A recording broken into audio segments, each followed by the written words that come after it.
Probably everyone knows the story of the great King Arthur, who, the legends say, ruled in Britain so many, many years ago, and gathered about him in his famous Round Table knights of splendid courage, tried and proven. So well loved was the story of Arthur in other countries as well as in England, that it was among the very first works ever printed in Europe, and it was still welcomed centuries later when the great English poet Alfred Tennyson told it in his Idylls of the King. The boy Arthur was really the son of King Uther Pendragon, but few persons knew of his birth. Uther had given him into the care of the enchanter Merlin, who had carried him to the castle of Sir Hector, an old friend of Uther's. Footnote: this name is otherwise given as Sir Ector, and by Tennyson as Sir Anton. End of footnote. Here the young prince lived as a child of the house. Now Merlin was a very wise man, and when King Uther died several years later, the nobleman asked his advice in choosing a new king. "Gather together in St. Stephen's Church in London on Christmas Day," was all the enchanter answered. So the knights assembled, and when the mass was over and they passed out into the churchyard, there they beheld a large block of stone, upon which rested a heavy anvil. The blade of a jewelled sword was sunk deeply into the anvil. Wondering, the noblemen drew near. One of them discovered an inscription upon the hilt which said that none but the man who could draw out the sword should ever rule in Uther's place. One by one they tried, but the sword was firmly embedded. No one could draw it forth. Arthur was only a baby at this time, but some years later Sir Hector travelled up to London, bringing with him his own son, Sir Kay, and his foster son, Arthur.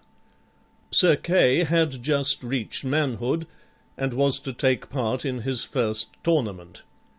Imagine his distress, therefore, when, on arriving at the tourney ground, he discovered that he had forgotten to bring his sword.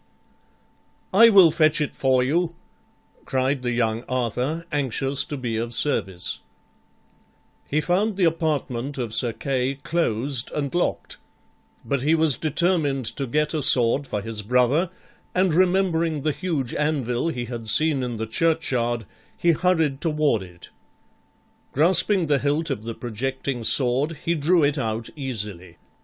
Happy over his good fortune, Arthur returned to the tourney ground, and gave the new sword to his foster brother. Sir Hector, who stood near, recognized it. "Where did you get that sword?" he asked. "From the great anvil in the churchyard of St. Stephen's I drew it," was the answer. But Sir Hector still doubted, and when the tournament was over, he and all the principal nobles of the realm rode back to the churchyard. Arthur replaced the sword in the anvil, and stood aside while all present tried to draw it forth. None succeeded. Then Arthur again stepped up, grasped the hilt, and pulled out the blade. "The king! The king!" the people cried, for they knew that at last they had found a worthy successor to the good King Uther. So Arthur was crowned king, and entered upon that wise and kingly rule of which the praises have so often been sung. Following are the stories of the coming and passing of Arthur, as they are related by Tennyson. The Coming of Arthur.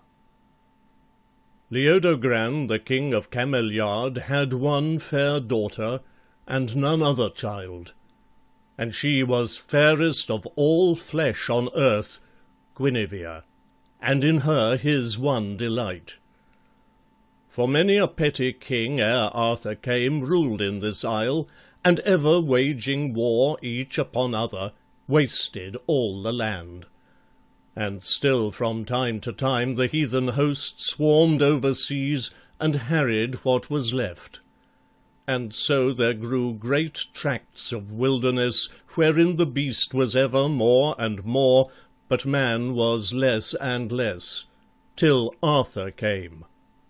For first Aurelius lived, and fought, and died, and after him King Uther fought and died, but either failed to make the kingdom one. And after these King Arthur for a space, and through the puissance of his Table Round, drew all their petty princedoms under him, their king and head, and made a realm, and reigned. And thus the land of Cameliard was waste, thick with wet woods, and many a beast therein, and none or few to scare or chase the beast, so that wild dog, and wolf, and boar, and bear came night and day, and rooted in the fields, and wallowed in the gardens of the king. And ever and anon the wolf would steal the children and devour, but now and then her own brood lost or dead lent her fierce teat to human sucklings, and the children housed in her foul den there at their meat would growl, and mock their foster mother on 4 feet, till, straitened, they grew up to wolf-like men, worse than the wolves. And King Leodogran groaned for the Roman legions here again, and Caesar's eagle. Then his brother king Urien assailed him, last a heathen horde reddening the sun with smoke and earth with blood, and on the spike that split the mother's heart, spitting the child, brake on him, till, amazed, he knew not whither he should turn for aid. But, for he heard of Arthur newly crowned, though not without an uproar made by those who cried, "He is not Uther's son," the king sent to him, saying, "Arise and help us thou, for here between the man and beast we die." And Arthur yet had done no deed of arms, but heard the call, and came. And Guinevere stood by the castle walls to watch him pass. But since he neither wore on helm or shield the golden symbol of his kinglihood, but rode a simple knight among his knights, and many of these in richer arms than he, she saw him not, or marked not, if she saw, one among many, though his face was bare.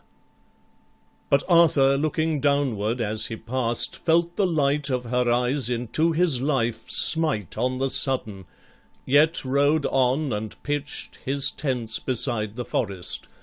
Then he drave the heathen, after slew the beast and felled the forest, letting in the sun, and made broad pathways for the hunter and the knight, and so returned.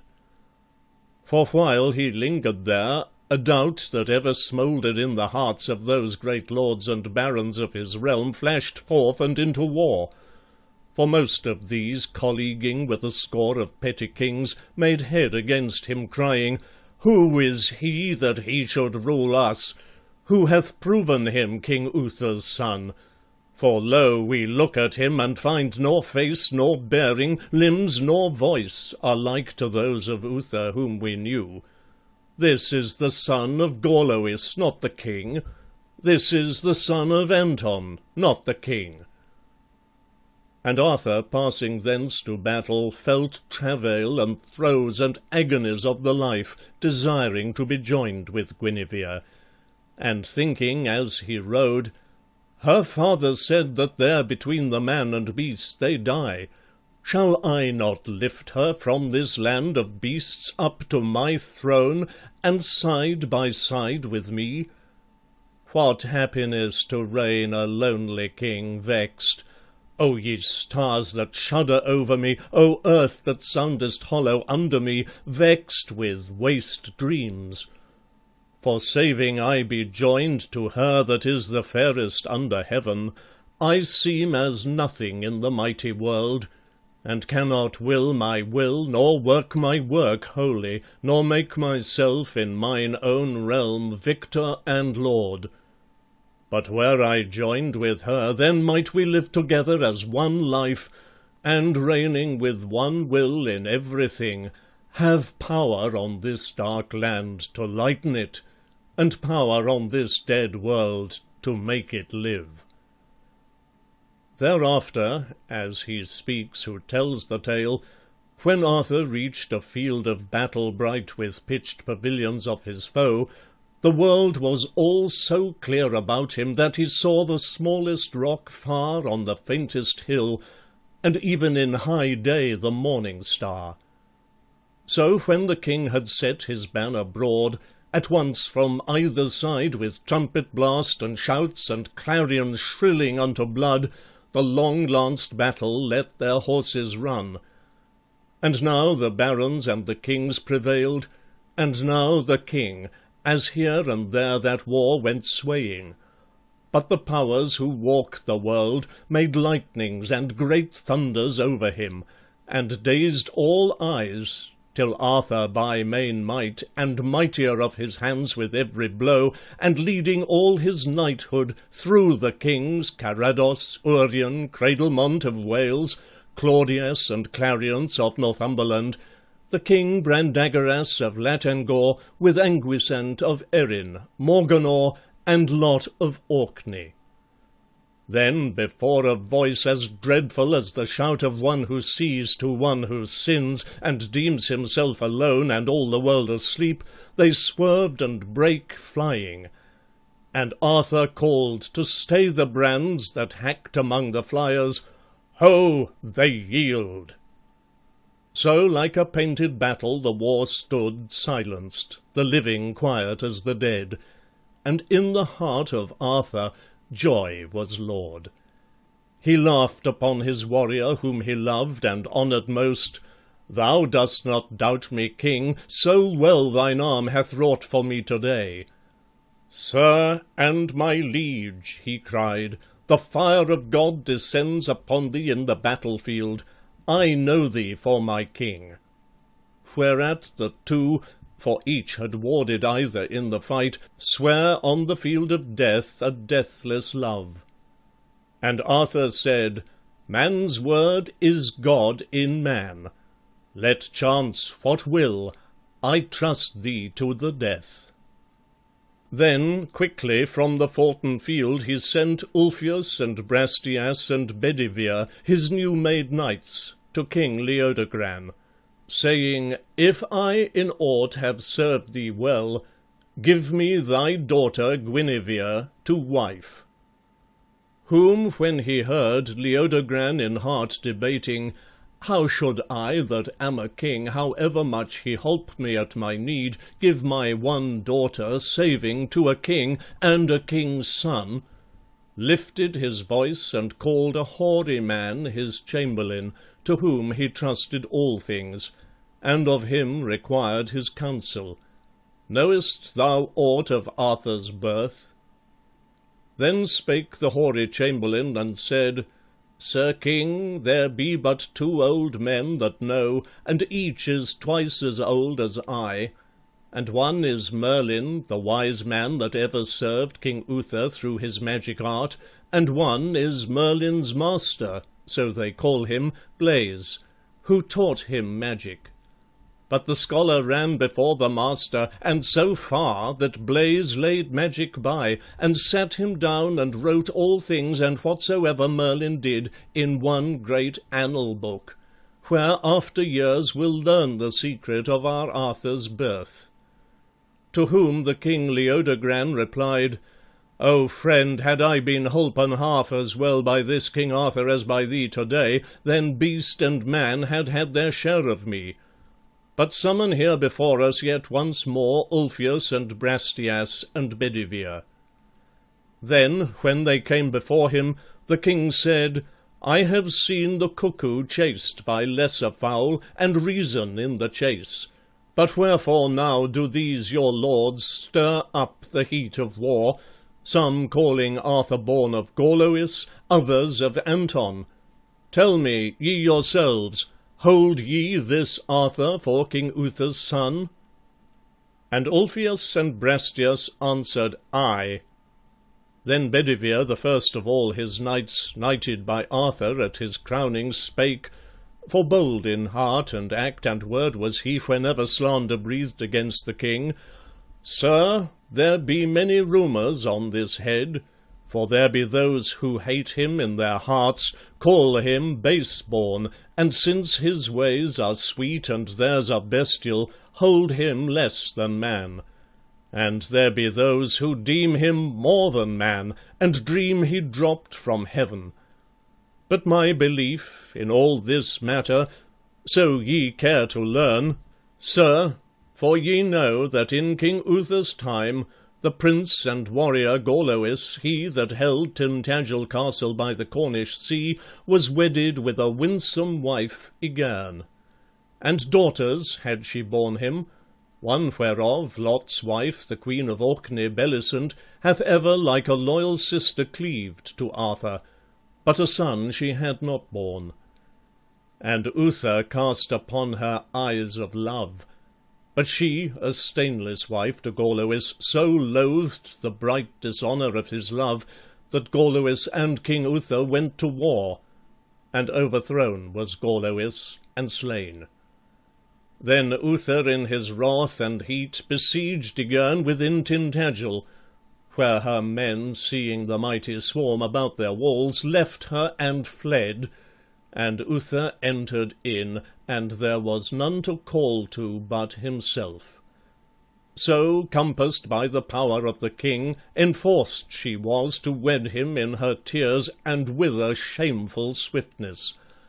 Afterward, not many moons, King Uther died himself, moaning and wailing for an heir to rule after him, lest the realm should go to wrack.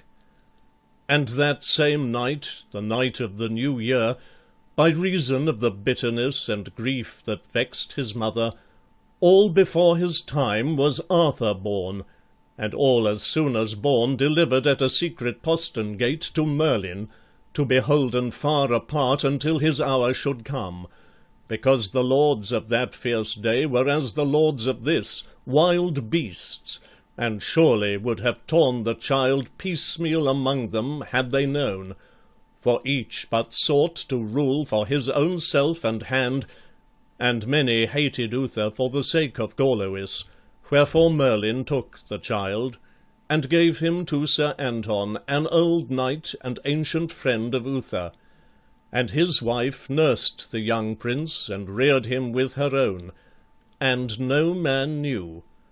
And ever since the lords have foughten like wild beasts among themselves, so that the realm has gone to wrack. But now this year, when Merlin, for his hour had come, brought Arthur forth, and set him in the hall, proclaiming, Here is Uther's heir, your king, 100 voices cried, Away with him, no king of ours, a son of Gorlois he, or else the child of Anton, and no king, or else base-born. Yet Merlin, through his craft, and while the people clamoured for a king, had Arthur crowned, but after the great lords banded, and so brake out in open war.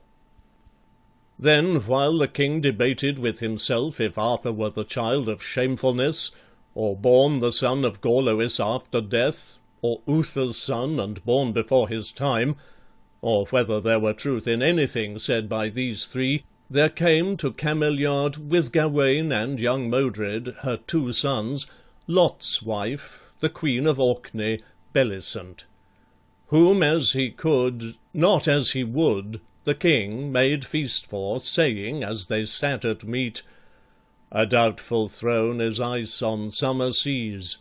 Ye come from Arthur's court. Victor his men report him.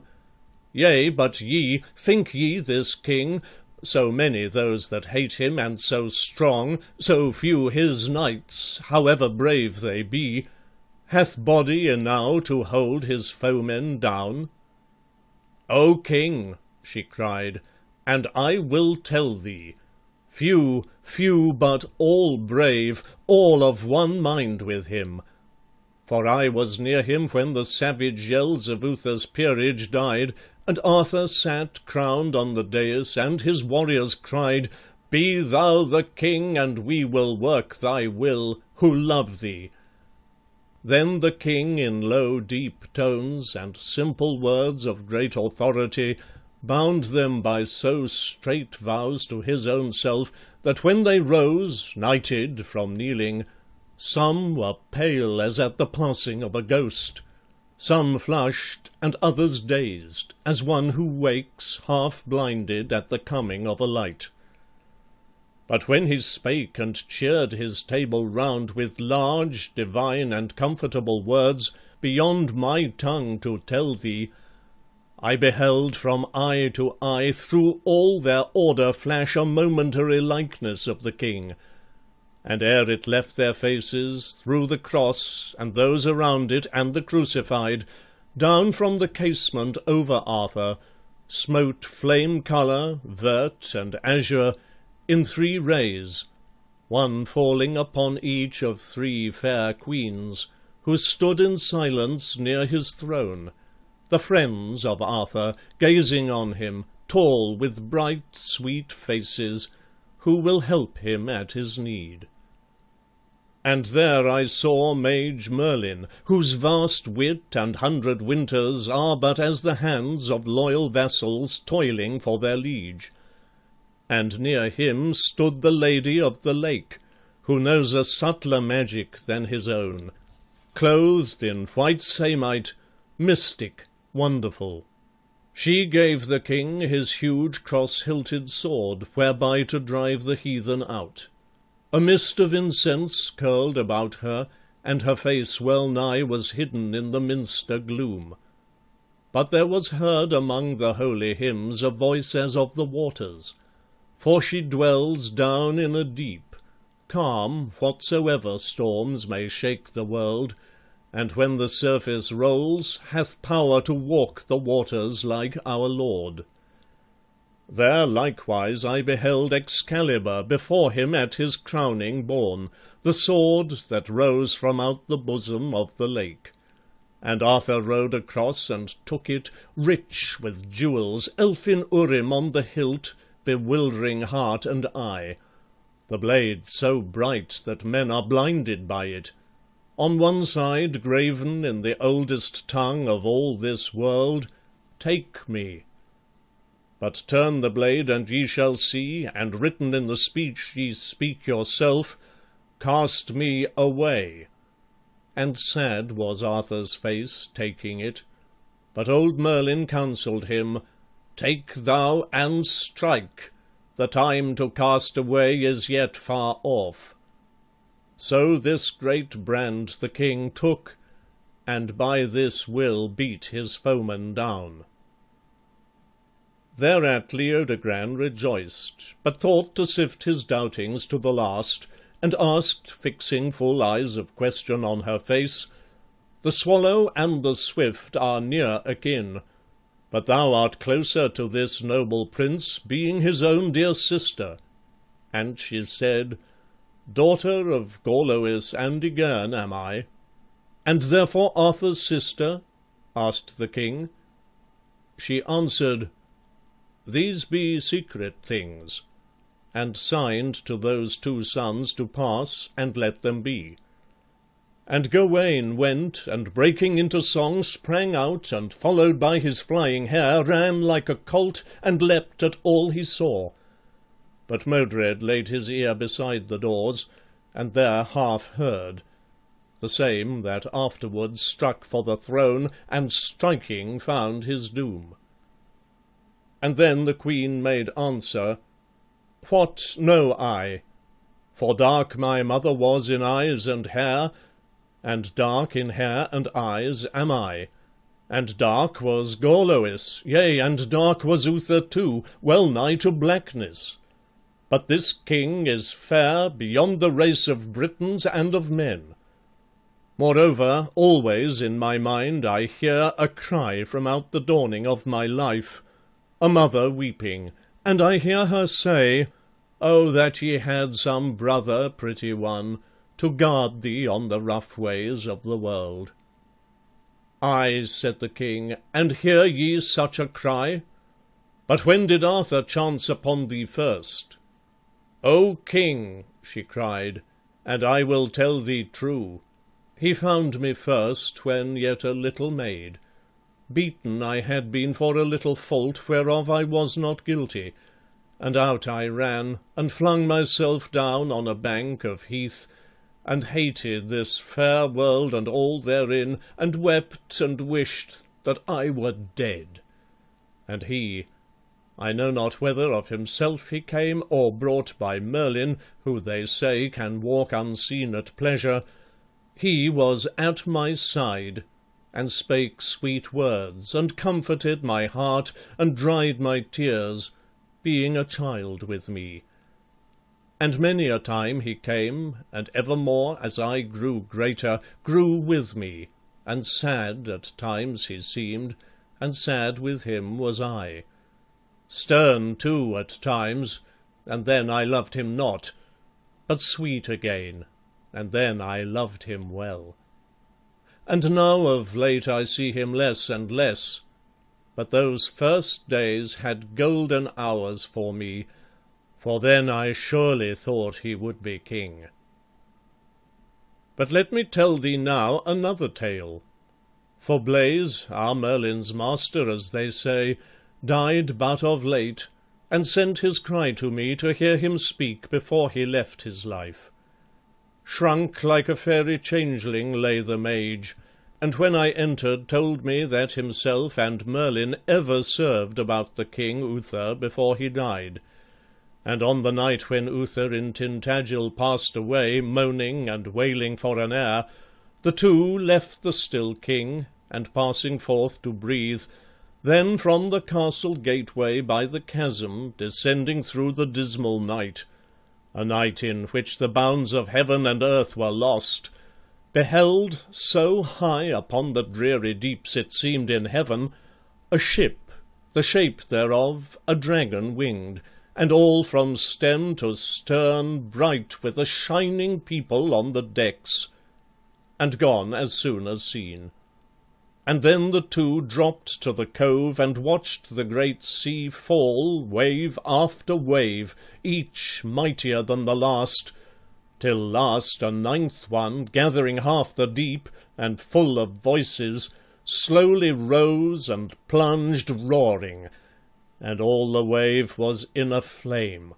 And down the wave and in the flame was borne a naked babe, and rode to Merlin's feet, who stooped and caught the babe, and cried, "The king, here is an heir for Uther." And the fringe of that great breaker, sweeping up the strand, lashed at the wizard as he spake the word, and all at once all round him rose in fire, so that the child and he were clothed in fire. And presently thereafter followed calm, free sky and stars. "And this same child," he said, "is he who reigns, nor could I part in peace till this were told." And saying this, the seer went through the strait and dreadful pass of death, not ever to be questioned any more, save on the further side. But when I met Merlin, and asked him if these things were truth, the shining dragon and the naked child descending in the glory of the seas, he laughed, as is his wont, and answered me in riddling triplets of old time, and said, "Rain, rain and sun, a rainbow in the sky, a young man will be wiser by and by, an old man's wit may wander ere he die. Rain, rain and sun, a rainbow on the lea, and truth is this to me, and that to thee, and truth or clothed or naked let it be. Rain, sun, and rain, and the free blossom blows, sun, rain, and sun, and where is he who knows? From the great deep to the great deep he goes." So Merlin riddling angered me, but thou fear not to give this king thine only child, Guinevere, So great bards of him will sing hereafter, and dark sayings from of old, ranging and ringing through the minds of men, and echoed by old folk beside their fires for comfort after their wage work is done, speak of the king. And Merlin in our time hath spoken also, not in jest, and sworn, though men may wound him, that he will not die, but pass again to come, and then or now utterly smite the heathen under foot, till these and all men hail him for their king. She spake, and King Leodogran rejoiced. But musing, shall I answer yea or nay, doubted and drowsed, nodded and slept, and saw, dreaming, a slope of land that ever grew field after field up to a height, the peak, haze hidden, and thereon a phantom king, now looming and now lost. And on the slope the sword rose, the hind fell, the herd was driven, fire glimpsed, and all the land from roof and rick in drifts of smoke before a rolling wind streamed to the peak, and mingled with the haze and made it thicker, while the phantom king sent out at times a voice, and here or there stood one who pointed toward the voice. The rest slew on and burnt, crying, "No king of ours, no son of Uther, and no king of ours." Till, with a wink, his dream was changed, the haze descended, and the solid earth became as nothing. But the king stood out in heaven, crowned. And Leodogran awoke, and sent Ulfius and Brastias and Bedivere back to the court of Arthur, answering yea. Then Arthur charged his warrior, whom he loved and honoured most, Sir Launcelot, to ride forth and bring the queen, and watched him from the gates. And Launcelot passed away among the flowers, for then was latter April, and returned among the flowers in May, with Guinevere, to whom arrived by Dubric the high saint, chief of the church in Britain, and before the stateliest of her altar shrines, the king that morn was married. While in stainless white the fair beginners of a nobler time, and glorying in their vows and him, his knights stood round him, and rejoicing in his joy. Far shone the fields of May through open door, the sacred altar blossomed white with May. The sun of May descended on their king, they gazed on all earth's beauty in their queen, rolled incense, and there passed along the hymns a voice as of the waters, while the two sware at the shrine of Christ a deathless love. And Arthur said, "Behold, thy doom is mine. Let chance what will, I love thee to the death." To whom the queen replied with drooping eyes, "King and my lord, I love thee to the death." And holy Dubric spread his hands and spake, "Reign ye, and live, and love, and make the world other, and may thy queen be one with thee, and all this order of thy table round fulfil the boundless purpose of their king." So Dubric said, but when they left the shrine, great lords from Rome before the portal stood, in scornful stillness gazing as they passed. Then, while they paced a city all on fire with sun and cloth of gold, the trumpets blew, and Arthur's knighthood sang before the king. Blow trumpet, for the world is white with May. Blow trumpet, the long night hath rolled away. Blow through the living world, let the king reign. Shall Rome or heathen rule in Arthur's realm? Flash brand and lance, fall battle-axe upon helm. Fall battle-axe and flash brand, let the king reign. Strike for the king and live.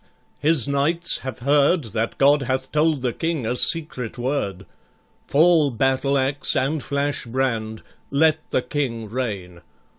Blow trumpet, he will lift us from the dust. Blow trumpet, live the strength, and die the lust. Clang battle-axe and clash brand, let the king reign.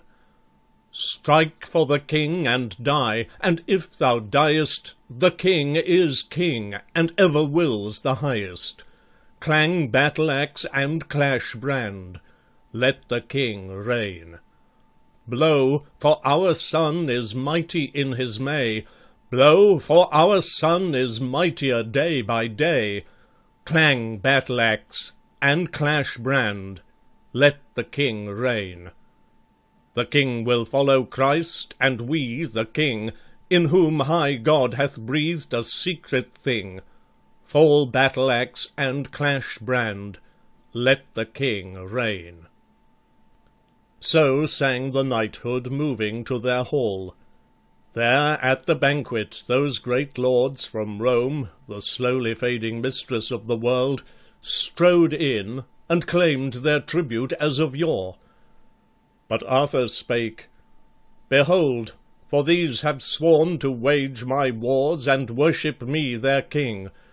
The old order changeth, yielding place to new. And we that fight for our fair father Christ, seeing that ye be grown too weak and old to drive the heathen from your Roman wall, no tribute will we pay. So those great lords drew back in wrath, and Arthur strove with Rome. And Arthur and his knighthood for a space were all one will, and through that strength the king drew in the petty princedoms under him, fought, and in 12 great battles overcame the heathen hordes, and made a realm, and reigned. The passing of Arthur. That story which the bold Sir Bedivere first made and latest left of all the knights, told when the man was no more than a voice in the white winter of his age, to those with whom he dwelt, new faces, other minds. For on their march to westward, Bedivere, who slowly paced among the slumbering host, heard in his tent the moanings of the king. I found him in the shining of the stars, I marked him in the flowering of his fields, but in his ways with men I find him not. I waged his wars, and now I pass and die. O me, for why is all around us here as if some lesser god had made the world, but had not force to shape it as he would, till the high God behold it from beyond, and enter it, and make it beautiful? Or else as if the world were wholly fair, but that these eyes of men are dense and dim, and have not power to see it as it is. Perchance because we see not to the close. For I, being simple, thought to work his will, and have but stricken with the sword in vain. And all whereon I leaned in wife and friend is traitor to my peace, and all my realm reels back into the beast, and is no more. My God, thou hast forgotten me in my death. Nay, God my Christ, I pass, but shall not die. Then, ere that last weird battle in the west, there came on Arthur sleeping, Gawain killed in Lancelot's war, the ghost of Gawain blown along a wandering wind, and past his ear went shrilling, Hollow, hollow, hollow, all delight. Hail, King, tomorrow thou shalt pass away. Farewell, there is an isle of rest for thee, and I am blown along a wandering wind, and hollow, hollow, hollow, all delight. And fainter onward, like wild birds that change their season in the night and wail their way from cloud to cloud, down the long wind the dream shrilled, but in going mingled with dim cries far in the moonlit haze among the hills, as of some lonely city sacked by night, when all is lost, and wife and child with wail pass to new lords. And Arthur woke and called, "Who spake? A dream? O light upon the wind, thine, Gawain, was the voice. Are these dim cries thine? Or doth all that haunts the waste and wild mourn, knowing it will go along with me?" This heard the bold Sir Bedivere, and spake, "O me, my king, let pass whatever will, elves, and the harmless glamour of the field. But in their stead thy name and glory cling to all high places like a golden cloud, for ever. But as yet thou shalt not pass. Light was Gawain in life, and light in death is Gawain, for the ghost is as the man. And care not thou for dreams from him, but rise. I hear the steps of Modred in the west, and with him many of thy people, and knights once thine, whom thou hast loved, but grosser grown than heathen, spitting at their vows and thee. Right well in heart they know thee for the king. Arise, go forth and conquer as of old." Then spake King Arthur to Sir Bedivere, "Far other is this battle in the west whereto we move, than when we strove in youth, and brake the petty kings, and fought with Rome, or thrust the heathen from the Roman wall, and shook him through the north. Ill doom is mine to war against my people and my knights. The king who fights his people fights himself. And they, my knights, who loved me once, the stroke that strikes them dead is as my death to me. Yet let us hence and find or feel a way through this blind haze, which, ever since I saw one lying in the dust at Almesbury, hath folded in the passes of the world." Then rose the king, and moved his host by night, and ever pushed Sir Modred, league by league, back to the sunset bound of Lyonesse, a land of old upheaven from the abyss by fire, to sink into the abyss again, where fragments of forgotten peoples dwelt, and the long mountains ended in a coast of ever-shifting sand, and far away the phantom circle of a moaning sea. There the pursuer could pursue no more, and he that fled no further fly the king. And there that day, when the great light of heaven burned at his lowest in the rolling year, on the waste sand by the waste sea they closed. Nor ever yet had Arthur fought a fight like this last dim, weird battle of the west. A death-white mist slept over land and sea, whereof the chill, to him who breathed it, drew down with his blood, till all his heart was cold with formless fear. And even on Arthur fell confusion, since he saw not whom he fought. For friend and foe were shadows in the mist, and friend slew friend, not knowing whom he slew. And some had visions out of golden youth, and some beheld the faces of old ghosts look in upon the battle. And in the mist was many a noble deed, many a base, and chance and craft and strength in single fights, and ever and anon with host to host shocks, and the splintering spear, the hard mail-hewn, shield-breakings, and the clash of brands, the crash of battle-axes on shattered helms, and shrieks after the Christ of those who, falling down, looked up for heaven, and only saw the mist. And shouts of heathen and the traitor knights, oaths, insult, filth, and monstrous blasphemies, sweat, writhing, anguish, labouring of the lungs in that close mist, and cryings for the light, moans of the dying, and voices of the dead. Last, as by some one deathbed after wail of suffering silence follows, or through death or death-like swoon, thus over all that shore, save for some whisper of the seething seas, a dead hush fell. But when the dolorous day grew drearier toward twilight falling, came a bitter wind, clear from the north, and blew the mist aside. And with that wind the tide rose, and the pale king glanced across the field of battle, but no man was moving there, nor any cry of Christian heard thereon, nor yet of heathen.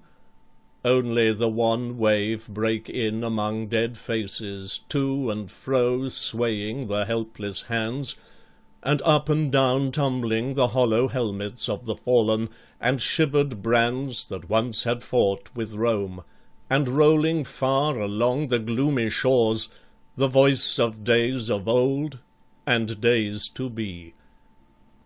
Then spake King Arthur to Sir Bedivere, and whiter than the mist that all day long had held the field of battle was the king.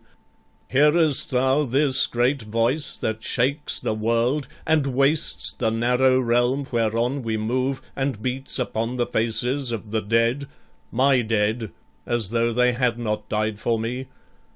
O Bedivere, for on my heart hath fallen confusion, till I know not what I am, nor whence I am, nor whether I be king. Behold, I seem but king among the dead. Then spake the bold Sir Bedivere, my king, king everywhere, and so the dead have kings, there also will I worship thee as king. Yet still thy life is whole, and still I live who love thee. But who hates thee, he that brought the heathen back among us, yonder stands Modred unharmed, the traitor of thine house. Then spake the king, my house had been my doom, but call not thou this traitor of my house, who hath but dwelt beneath one roof with me. My house are rather they who swear my vows, yea, even while they break them, owned me king. And well for thee, saying in my dark hour, when all the purport of my throne hath failed, that quick or dead thou holdest me for king. King am I, whatsoever be their cry, and one last act of kinghood shalt thou see yet ere I pass. And uttering this, the king made at the man. Then Modred smote his liege hard on that helm which many a heathen sword had beaten thin, while Arthur at one blow, striking the last stroke with Excalibur, slew him, and all but slain himself he fell. So all day long the noise of battle rolled among the mountains by the winter sea, until King Arthur's table, man by man, had fallen in Lyonesse about their lord King Arthur. Then, because his wound was deep, the bold Sir Bedivere uplifted him, and bore him to a chapel nigh the field, a broken chancel with a broken cross, that stood on a dark strait of barren land. On one side lay the ocean, and on one lay a great water, and the moon was full. Then spake King Arthur to Sir Bedivere, the sequel of to-day unsolders all the goodliest fellowship of famous knights whereof this world holds record. Such as sleep, they sleep, the men I loved. I think that we shall never more at any future time delight our souls with talk of knightly deeds, walking about the gardens and the halls of Camelot as in the days that were. I perish by this people which I made, though Merlin sware that I should come again to rule once more. But let what will be, be. I am so deeply smitten through the helm that without help I cannot last till morn. Thou therefore take my brand Excalibur, which was my pride, for thou rememberest how in those old days, one summer noon, an arm rose up from out the bosom of the lake, clothed in white samite, mystic, wonderful, holding the sword. and how I rode across and took it, and have worn it like a king. And wheresoever I am sung or told in after time, this also shall be known. But now delay not. Take Excalibur, and fling him far into the middle mere. Watch what thou seest, and lightly bring me word. To him replied the bold Sir Bedivere, It is not meet, Sir King, to leave thee thus, aidless, alone, and smitten through the helm. A little thing may harm a wounded man. Yet I thy hest will all perform at full, watch what I see, and lightly bring thee word. So saying, from the ruined shrine he stepped, and in the moon athwart the place of tombs, where lay the mighty bones of ancient men, old knights, and over them the sea wind sang, shrill, chill, with flakes of foam. He, stepping down by zigzag paths and juts of pointed rock, came on the shining levels of the lake. There drew he forth the brand Excalibur, and o'er him drawing it, the winter moon, brightening the skirts of a long cloud, ran forth, and sparkled keen with frost against the hilt. For all the haft twinkled with diamond sparks, myriads of topaz lights, and jacinth work of subtlest jewellery. He gazed so long that both his eyes were dazzled as he stood, this way and that dividing the swift mind, in act to throw. But at the last it seemed better to leave Excalibur concealed there in the many knotted water flags that whistled stiff and dry about the marge. So strode he back slow to the wounded king. Then spake King Arthur to Sir Bedivere, Hast thou performed my mission which I gave? What is it thou hast seen, or what hast heard? And answer made the bold Sir Bedivere, I heard the ripple washing in the reeds, and the wild water lapping on the crag. To whom replied King Arthur, faint and pale, Thou hast betrayed thy nature and thy name, not rendering true answer, as beseemed thy fealty, nor like a noble knight. For surer sign had followed, either hand or voice, or else a motion of the mere. This is a shameful thing for men to lie. Yet now I charge thee, quickly go again, as thou art lief and dear, and do the thing I bade thee, watch, and lightly bring me word. Then went Sir Bedivere the second time across the ridge, and paced beside the mere, counting the dewy pebbles, fixed in thought. But when he saw the wonder of the hilt, how curiously and strangely chased, he smote his palms together, and he cried aloud, And if indeed I cast the brand away, surely a precious thing, one worthy note, should thus be lost for ever from the earth, which might have pleased the eyes of many men. What good should follow this if this were done? What harm undone? Deep harm to disobey, seeing obedience is the bond of rule. Were it well to obey then, if a king demand an act unprofitable against himself? The king is sick, and knows not what he does.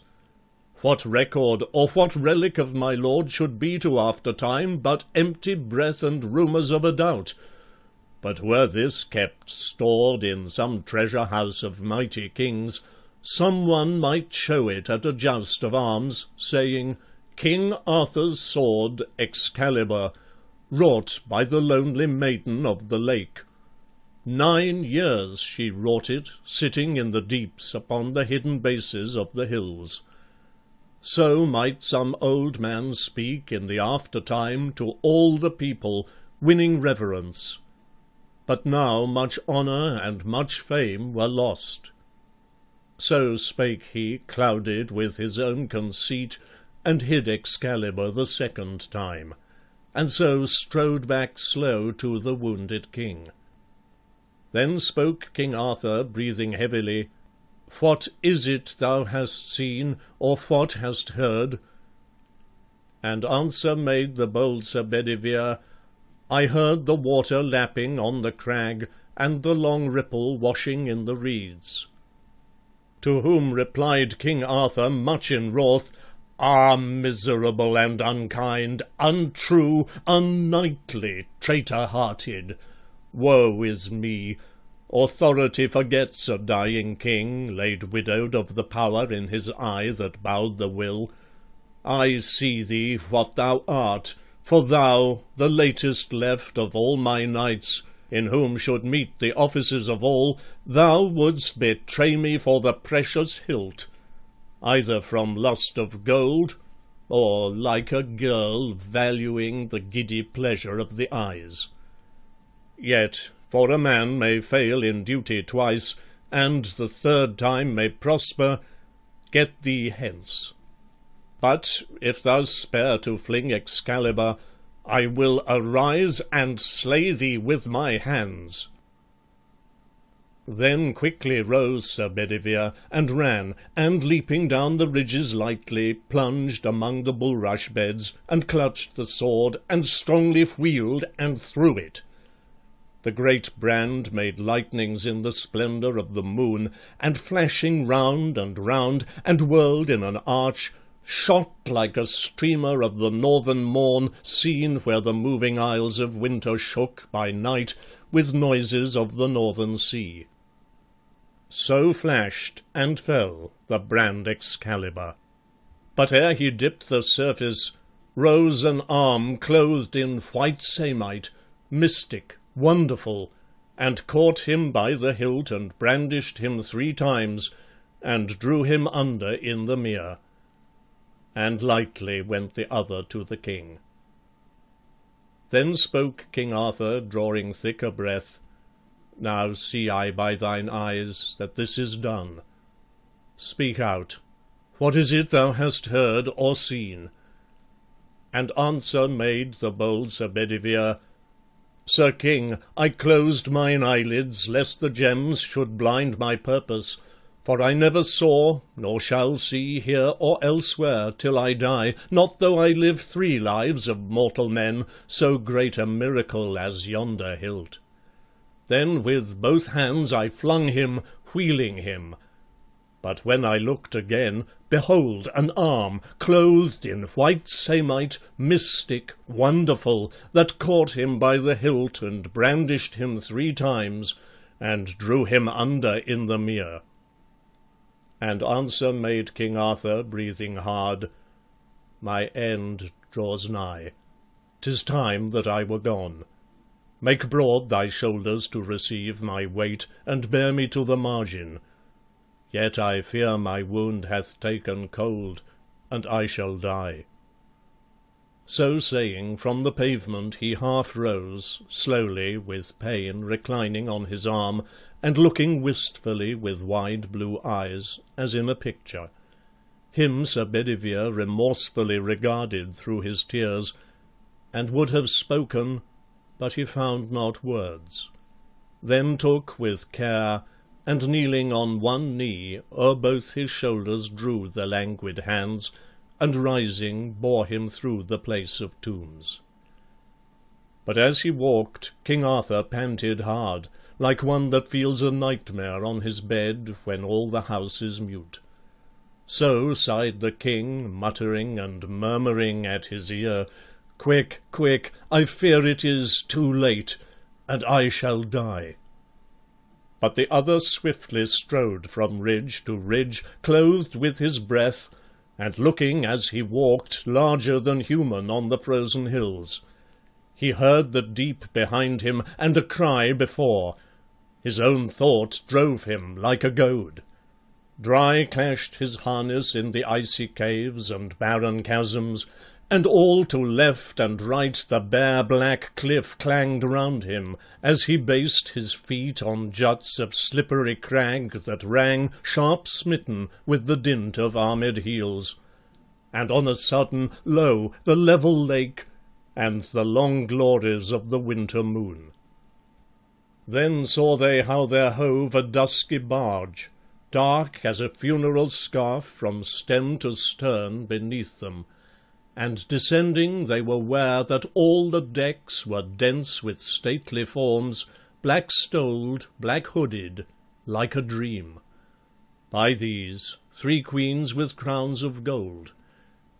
And from them rose a cry that shivered to the tingling stars, and as it were one voice, an agony of lamentation, like a wind that shrills all night in a waste land, where no one comes or hath come since the making of the world.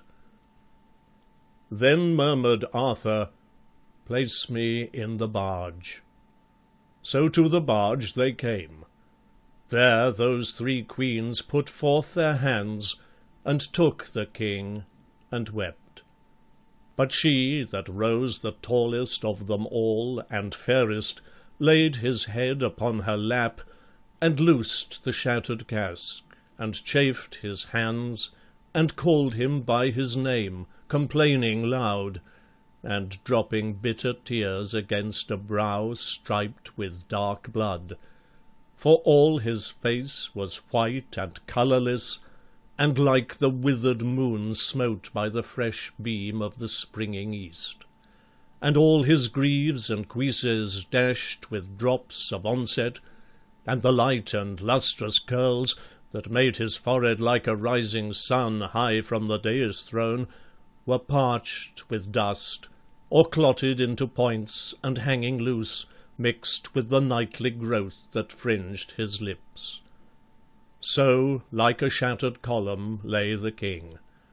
Not like that Arthur, who, with lance in rest, from spur to plume a star of tournament, shot through the lists at Camelot, and charged before the eyes of ladies and of kings. Then loudly cried the bold Sir Bedivere, "Ah, my lord Arthur, whither shall I go? Where shall I hide my forehead and my eyes? For now I see the true old times are dead, when every morning brought a noble chance, and every chance brought out a noble knight. Such times have been not since the light that led the holy elders with the gift of myrrh. But now the whole round table is dissolved, which was an image of the mighty world, and I, the last, go forth companionless, and the days darken round me, and the years, among new men, strange faces, other minds." And slowly answered Arthur from the barge, "The old order changeth, yielding place to new, and God fulfils himself in many ways, lest one good custom should corrupt the world. Comfort thyself. What comfort is in me? I have lived my life, and that which I have done may he within himself make pure. But thou, if thou shouldst never see my face again, pray for my soul. More things are wrought by prayer than this world dreams of.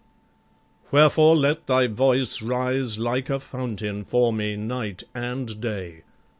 For what are men better than sheep or goats, that nourish a blind life within the brain, if, knowing God, they lift not hands of prayer, both for themselves and those who call them friend? For so the whole round earth is every way bound by gold chains about the feet of God. But now, farewell. I am going a long way with these thou seest, if indeed I go, for all my mind is clouded with a doubt, to the island valley of Avilion, where falls not hail, or rain, or any snow, nor ever wind blows loudly, but it lies deep-meadowed, happy, fair, with orchard lawns and bowery hollows crowned with summer sea, where I will heal me of my grievous wound." So said he, and the barge with oar and sail moved from the brink, like some full-breasted swan, that, fluting a wild carol ere her death, ruffles her pure cold plume, and takes the flood with swarthy webs.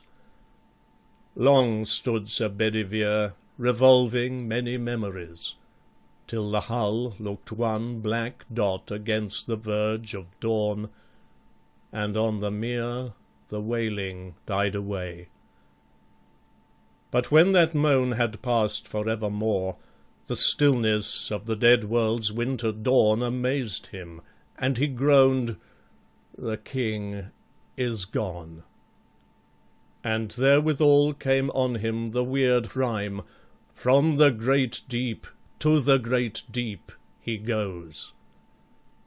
Whereat he slowly turned, and slowly clomb the last hard footstep of that iron crag, thence marked the black hull moving yet, and cried, "He passes to be king among the dead, and after healing of his grievous wound he comes again.